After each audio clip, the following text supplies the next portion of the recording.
A young man's game, Matt Sherry!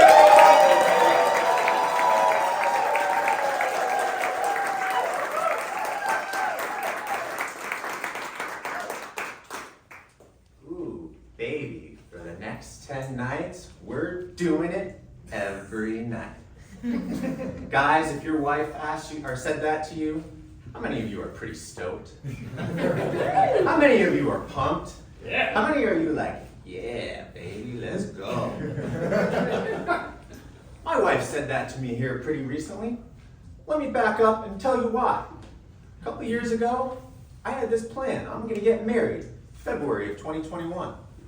COVID comes. No. No marriage for you, Matt. So we have a backyard wedding.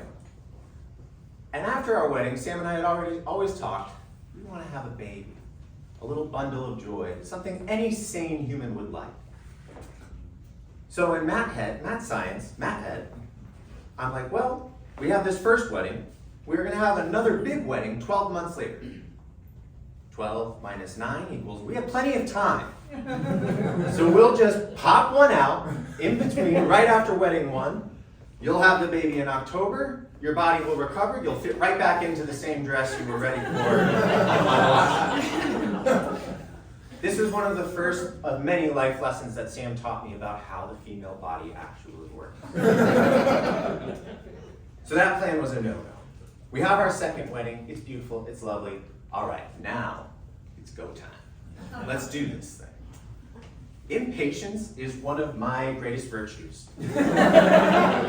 So I figure, like many millennials, I make an order, right? And then it's here the next day. I know there's a 9-month lead time on this, but I make the order on January 1st, and it's here September of last year. It's not how it works. It's crazy. We spend our entire 20s trying not to get pregnant. We employ so many methods. Most of us would say, oh, I practice safe sex and I use a condom all the time. Come on, people, I know you're all lying. Terry Lee. I had many methods. Of course, there was the classic pull-out method. Oh, God. When the pull-out method failed, there was the please God, no, hope and pray method. Had to use that one more often than I probably should have. It doesn't work that way in real life. So a couple months in, Sam started to employ new forms of science. 3 months of no baby. The first piece of science is pineapple juice. Pineapple juice? Apparently pineapple juice helps the ovaries be more receptive. Okay, Sam, whatever you say. If you want to drink pineapple juice all day, I mean, you do you. I haven't had a glass of pineapple juice without any rum in it since, well, ever. Pineapple juice is disgusting. But okay, you do you, that's fine. Remember when she told me we'd be doing it every night for 10 nights in a row?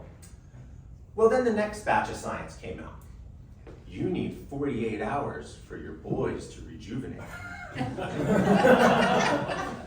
I said, Sam, I have been doing this myself since I was about 14. Let me tell you, my results say that is some BS. I'm ready. So we tried the every other day method for a little while. And then, the most disappointing science of all. Saliva and lubricant in and around the genitalia, out. That cuts out a lot of foreplay options. And I'm going to fill you in on a little secret. I don't have that many moves. So when you cut into my repertoire, things get weird and they get weird fast. But all right, we'll go with your batches of science, Sam.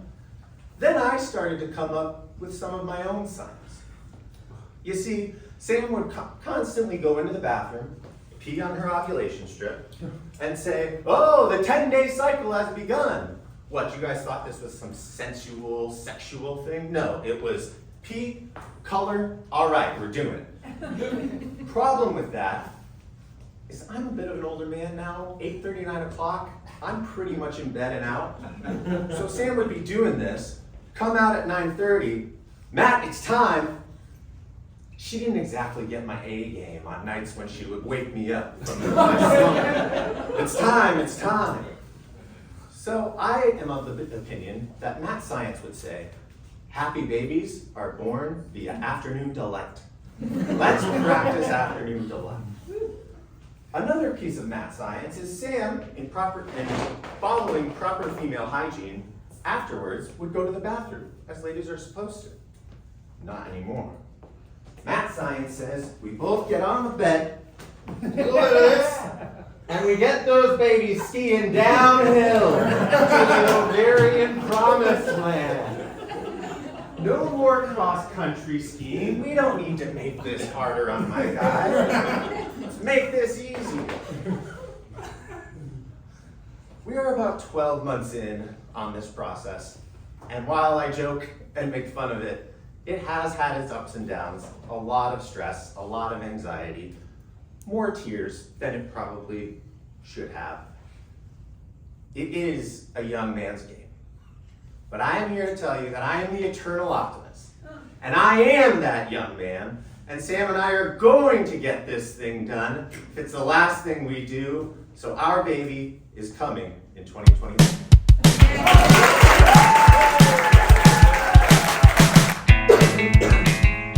Speaker number 2, Sarah-Gayle Galbreath. I'm a soccer mom. It's so worth it. I'm a soccer mom. It's so worth it. Sarah-Gayle Galbreath.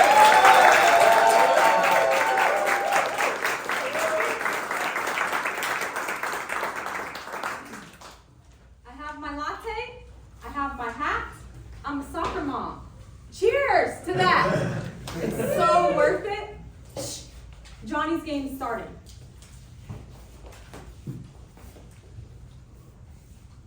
Referee!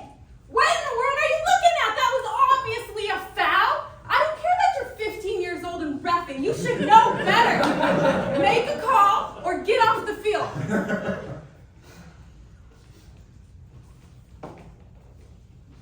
These referees, I just don't get it. I don't understand how they're so terrible. Our club fees pay for referees. Half the time, they don't even show up. The other half of the time, I have to do their job. They make me make the calls for them. It is so unfair. Okay. Johnny! Johnny! I know you hear me, Johnny. What are you doing? If I see you walking one more time on that field, I'm taking your PlayStation, your iPod, your iPhone, your Jordan 4s, 5s, and 10s. It's all going, Johnny. I don't spend all this money to watch you lollygag on the field. Get your head in the game or get off the field.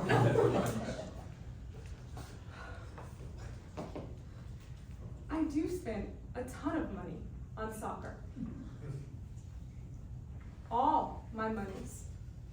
You know, it's worth it. Anything for the kids. I just want them to have fun. I want them to be positive, encourage their teammates, have a good attitude. It's just a game after all. Boom!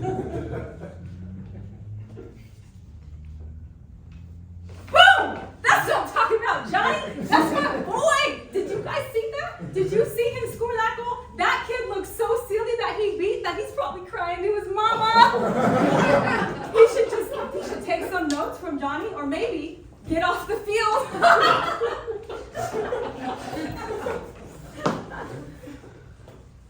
Did I say that out loud? Whatever. I don't want to brag, but what you need to know is that my Johnny, he is the best one on the team. By far. He's 12 years old, but by 14, he can go pro. I'm talking about World Cup FIFA pro.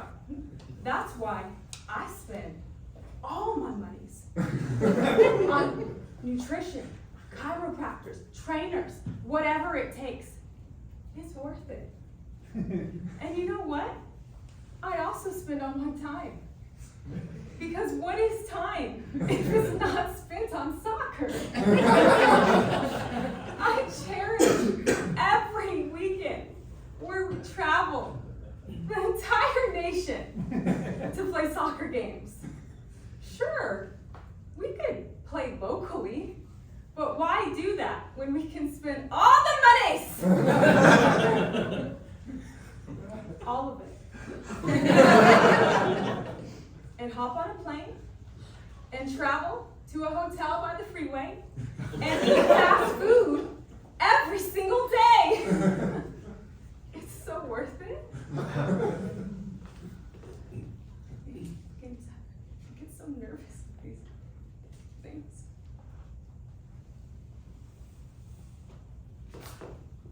Wait a minute. Are you beeping kidding me? Is he taking Johnny out of the game? Is this coach taking my son out of the game? Does he want to lose? What? This is the most terrible coach in the history of ever. This coach is awful. My goodness. Hey, coach, you don't need to play every kid. This isn't rec soccer. I can't believe this. Yuck, yuck. Oh, good. There was the whistle. The game's over. Game's over. Good. Can I share something with you guys? Yeah. I love and hate being a soccer mom. It's just that it makes me feel a bit unstable. Do you think I'm unstable?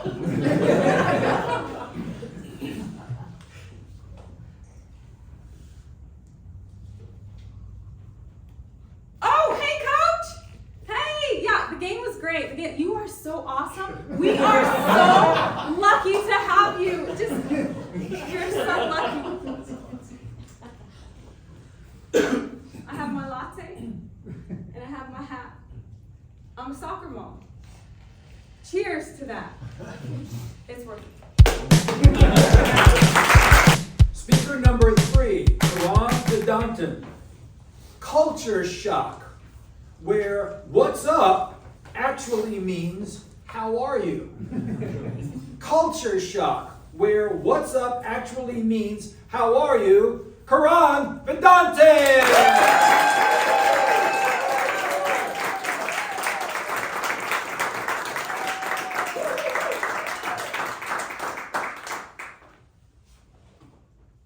Imagine you are plugged from the comfort of your home and dropped off in a foreign land with the promise that life is going to be comfortable, cars are going to be unbelievable, people are going to be lovable, food is debatable.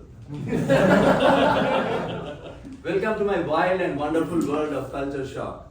When I came to Arizona State University as a student, for all the students who came in the board, they assigned a mentor. They said, okay, this mentor is going to help you integrate into the American culture, the way of the land. That mentor helped me a lot. He gave me so many tips.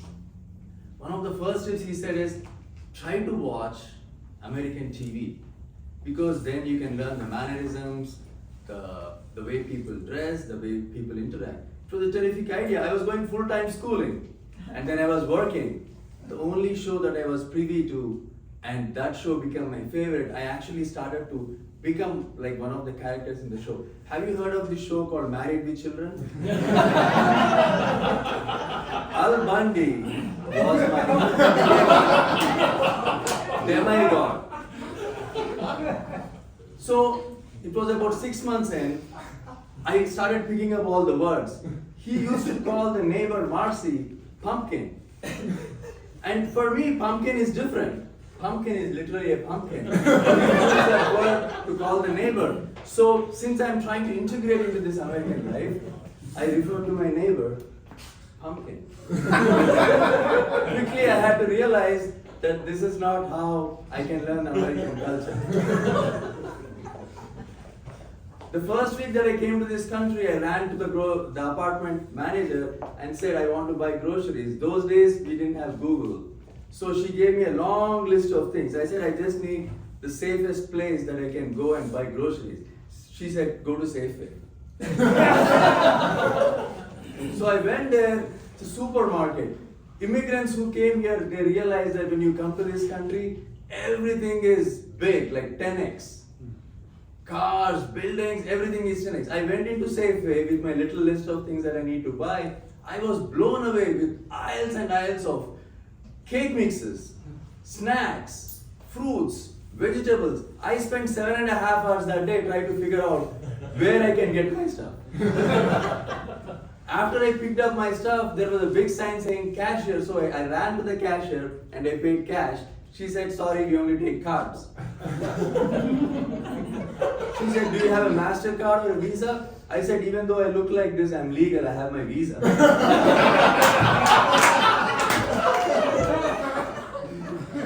Again, she gave me a lot of options.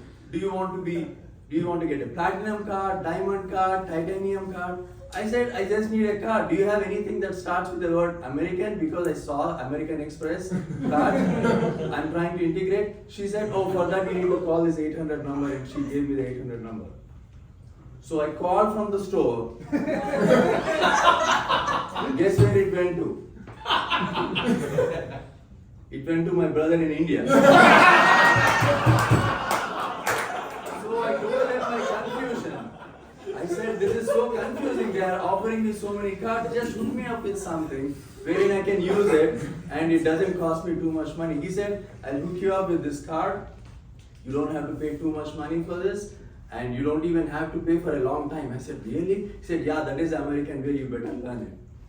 So I started using that card, and before I know it, I got a statement from American Express saying, we are very happy that you are our customer, but your account is outstanding.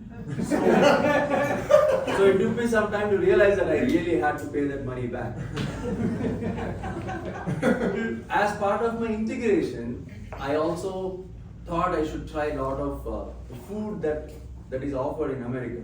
So I went to the food court and then I said, what is American here? So obviously the young person at the front couldn't recognize what I'm trying to say. She called the manager. The manager said, I said, I'm new to this country. I want to try some American food. The guy said, you can try the pizza. I said, I know pizza is Italian. I'm not dumb. I did my research. Then he said, you can try the burritos or tacos. I said, that's Mexican. Then he said, okay, try the Buffalo Wild Wings. I said, buffaloes have wings? Never heard of that. Then I said, I never had beef, and so I need something chicken. He said, that is chicken. Then I tried it. Just because I was brown, they added a lot of spice to it, and immediately I had to use a restroom. So I went to the restroom, and being such a big country with so much of richness, I was shocked why the doors were not complete. Like, so anyway, I used it, and then on my way out, I asked them, why is it saying restroom? It's a toilet actually. I want to go home and rest. So there are so many wild and wonderful things that happened to me over the years. What I have discovered was, regardless of how we look and how we behave, we all are still the same. The feelings that we have towards our mother-in-laws stays the same. I'm so privileged and honored to be in this country and experience a new life. And sometimes I just wonder, is this a dream or the reality that people have accepted me in this culture? Thank you very much.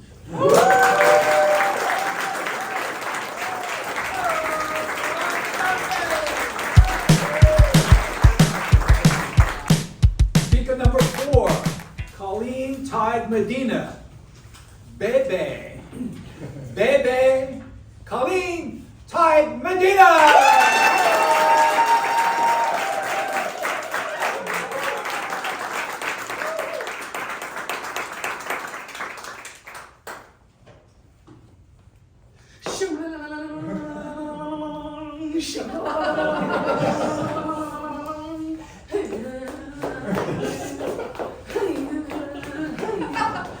Mr. Chair, what the heck I am doing. I am doing anything and everything to get a baby in this womb. Now you're probably wondering, someone's gonna tell that girl about the birds and the bees. I spent the last 17 years of my existence keeping those birds and bees separated. I'm all about them, folks. Because I was told that when I was ready for my baby, that it'd be as easy as putting a bag of popcorn in the microwave, man. Those things would just pop out. Was I wrong? You need the sun, the moon, and all the stars in the galaxy to align with my moon to get that baby. If I would have known this, I would have said yes back in 2010 to being the queen groupie of the Grateful Dead. So, no. After 14 months of a lot of hard work, fun, my husband and I still have no baby. And as my mother-in-law would say, we have been trabajando duro.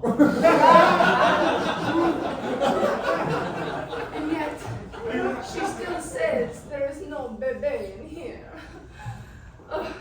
So, during these 14 months, we have had much fun, as I told you.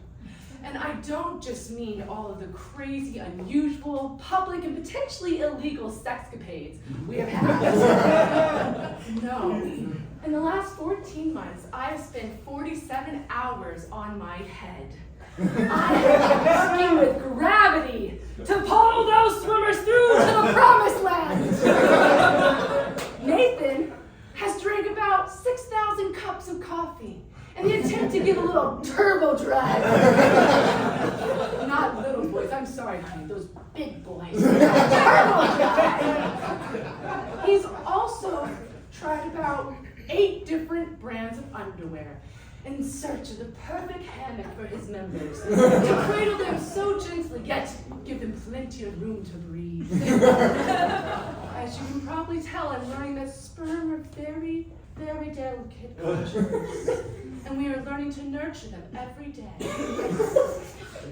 Though, despite all of the amazing advice I've gotten from random strangers, still, no, baby.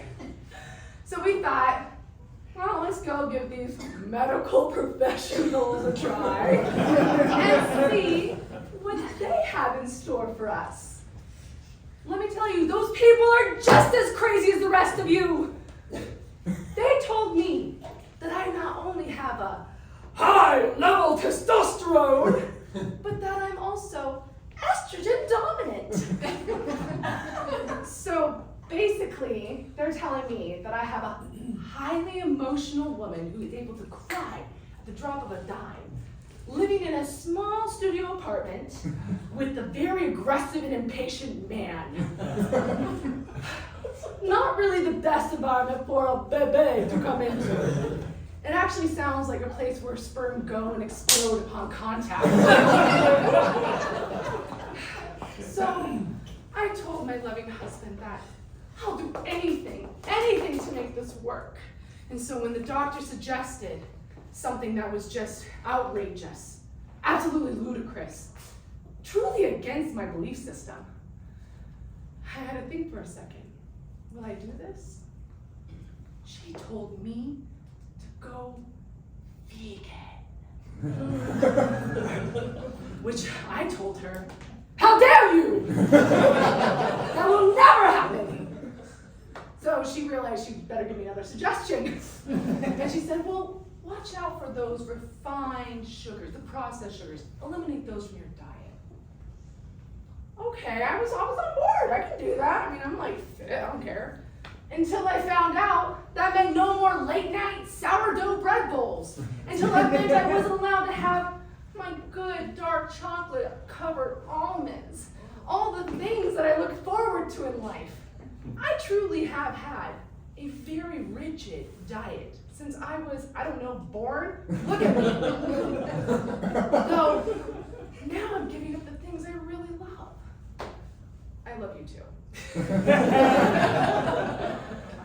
And on top of our journey of cleaning our diet, there's been so many more little things that we're learning.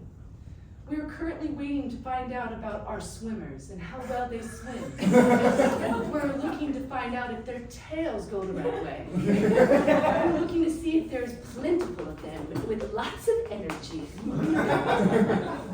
We're also going to figure out if my eggs are really wanting to do this. Are they there? Are they awake? We don't know. So we are just going to be doing test after test after test after test. Doesn't that just sound super sexy? Doesn't that just make you want to jump on board? Well, we have quite the long process ahead of us, though we are confident a baby will be in here soon. Yes, that is true. In 2023, we will have a baby. And in the process, we've been looking into all the options. And I don't know if you've ever looked into IVF and all those other treatments, though, folks, it's like a down payment on a house. So if you care about me, here's a donation basket.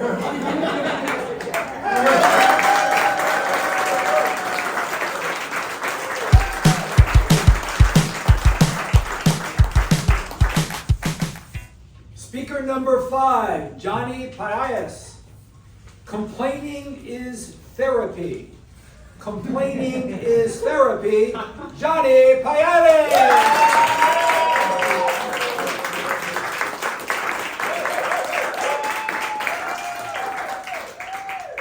So we've all heard that complaining is bad, that we shouldn't be complaining, that complaining is not a thing, that we have it better than most people.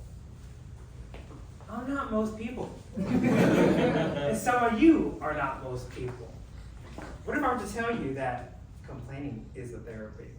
Thank you, Mr. Toastmaster, Toastmasters members, and most honored guests. So complaining is just another form of therapy, right? Let me give you an example. When we at night, we have a bad day, we're talking not so good stuff about our bosses, we have a coworker that we don't like, and we tell our significant other, complaining, right? But if we go to the same story with a therapist, therapy, right? So this room right now is going to become my therapy. And I'm going to tell you about some things that are bothering me that might be bothering you. And let's see what happens. You know what I hate? Grocery lines. Why do we still have grocery lines? We have these automated computers, right? They've been around for about 20 years. Bananas are still 40-11. You guys don't even know that code. You people who take up all this time. There shouldn't be a line because you go there, you put your things, and remember, it's only 15 items or less on these automatics. If it's not that, go to the regular line, please. It's meant for speed, and it's meant to get in, get out. So when I'm waiting there and I see an old lady, I just know it's gonna be a while. So I hate waiting at grocery lines. And then Arizona driving. We all know it's pretty bad, but it's not Arizonians that are doing this. It's the people out of this state and out of this country that's slowing us down. These speed limit signs were created in the 1920s when we used to ride wagons and whatever vehicles they drove back then. I don't know. But now we have these high-speed vehicles, these Teslas, a Corvette, a Lamborghini. We should be driving 100 on the freeway minimum. And there's these slow people in these cars. They get to swerve out of the way, and then we get in a car crash. And they blame us. It's their car. But of course, they're just driving like it's nobody's business. And then nobody does the turn signals anymore. Do you know that little lever on your left-hand side? It's to be used anytime you're about to turn. It doesn't matter at the light or anything. I need to know where you're going because I need to be able to diverse or go somewhere else when you do this. So speed limits or just traffic traffic in general is something that annoys me. But my final one that really gets me, that really grinds my gears, is tipping.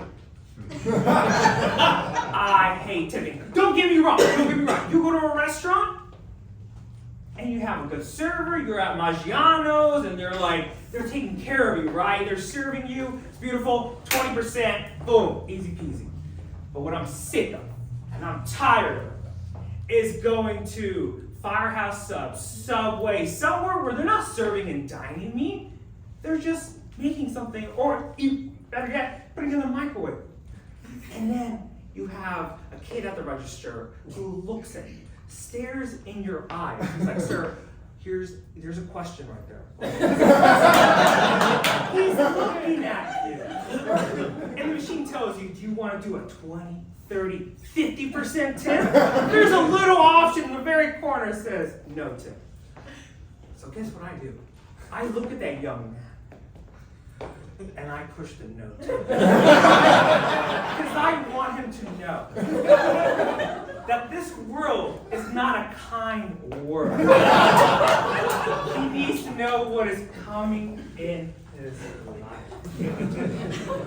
And you know who else starts asking for tips? My AC unit guy who comes and fixes my AC on the roof. And you know they charge you an arm and a leg for that. $6,000 to fix my AC unit. And they do it too. 20, 30, 50% tip. On an AC of $6,000? How dare they? How dare they? So remember that complaining is a therapy. So if you have a friend or family that's complaining to you, don't tell them to shut up. Tell them that you want to hear more of this.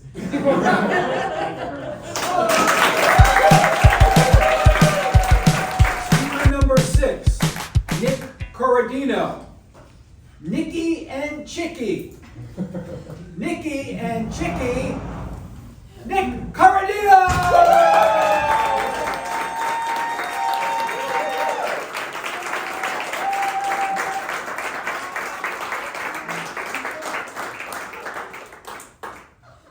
Hello, everybody.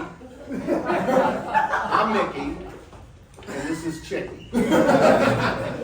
He is my inner chicken. He is that force within me that comes out and carries me when I'm afraid to do something. When there's risk, he proceeds with caution. Sometimes he doesn't proceed at all. Now, we all have inner chickens. For some of us, they rarely leave the coop. But for others like me, they're obvious. And frankly, somewhat controlling. But you know something, Chicki has protected me all of my life. Haven't you? And for that, I'm grateful. One night, about 20 years ago, I got him drunk. And let me tell you something. This chicken can dance!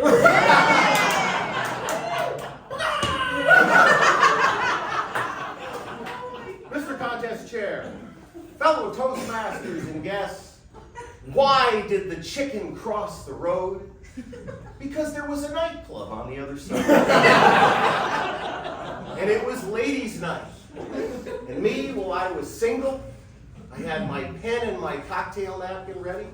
I was going to get a phone number. When I got there, the place was packed. The music was loud, and the dance floor was hopping.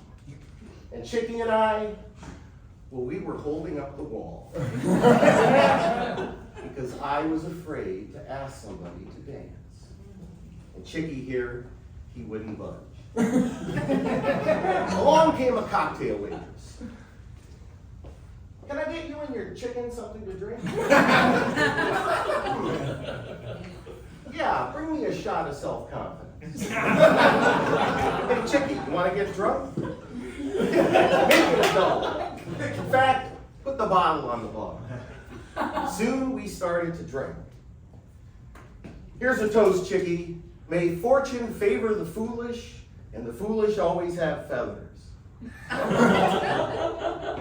Tastes just like chicken. Soon, the drink kicked in.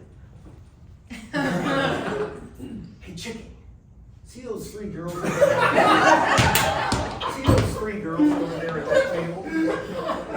What do you say we go over there and ask them to dance? But listen, you gotta show them some moves, okay? All right, 1, 2, 3.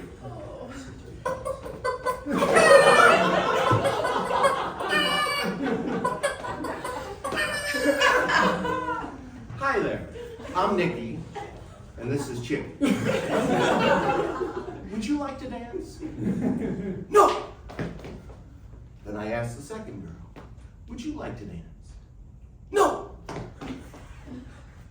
Then I asked the third girl, I don't suppose you'd like to dance? No!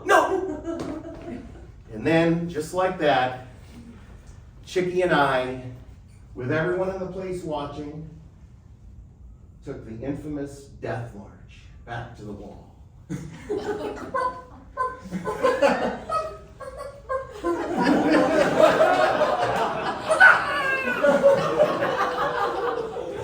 was time for another strategy and another drink. Chicki, here's a toast. May fortune favor the foul, but let's not throw in the towel. Tastes just like chicken. Soon the second drink kicked in. Hey, Chicki, see those three girls over there at that table? We'll go up and ask them to dance again. I'm gonna do it a little differently, but listen, those moves were lame. You really gotta show them some moves, okay? All right. Hey, here's your song. Aw, freak out! He's a freak with a beat. Freak out! He's a freak with a beat. Hi there, I'm Nicki, and this is Chicki. I know you think I'm a sickie, but would any of you girls like to dance? And there was silence. Everyone in the place held their breath. Would there be another death march? And then, from behind the table, a voice cried out, nice beat. I'll dance. Really? Hey, DJ Ricky, it's Nicki and Chicki. I don't mean to be picky, but can you play our song? Hey, Chicki, you're so fine, you blow my mind. Hey, Chicki. Hey, Chicki. And then the two other girls joined us, and soon a gaggle of girls swarmed the dance floor. They all wanted to dance with Chicki and I. By the end of the night, we were on top of the world. And then, last call for alcohol. The end of the night approached. I needed to get a phone number. I asked her, hey, what do you say tomorrow night we go out and get some wings? And you know something? I like my wings hot. She responded with the words that no single guy ever wants to hear. I'm sorry, I have a boyfriend. He's in Hawaii. In fact, we're going to be flying there tomorrow to see him. Oh, really? Well, hang loose. And then, the end of the night came. There was no phone number, but I did get Chicki drunk, and boy, does he have some good dance moves. You're probably wondering, well, did you get anything out of it, Nick? Actually, I did. She said she was going to Hawaii. Chicki and I, we got laid.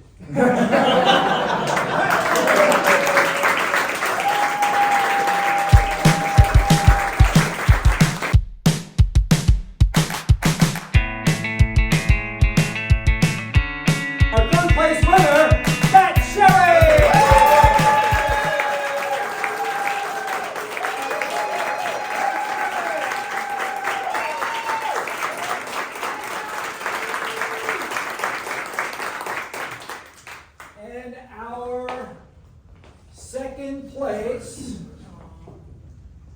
and the alternate in the event the winner isn't able to make it. Our second place winner is Nick Corridino!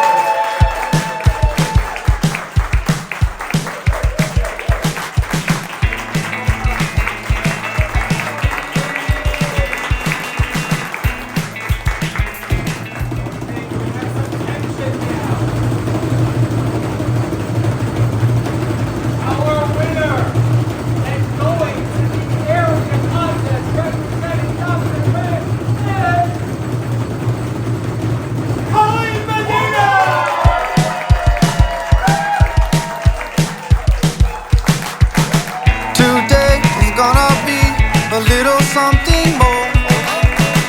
I've got a plan in mind, a special thing in store. The light bulb inside my head says, get up and play, 'cause you never feel this way. It's my lucky day, it's my lucky day, it's my lucky day, my lucky day. Don't need a pot of gold, a rabbit's foot or to be told. It's my lucky day, it's my lucky day.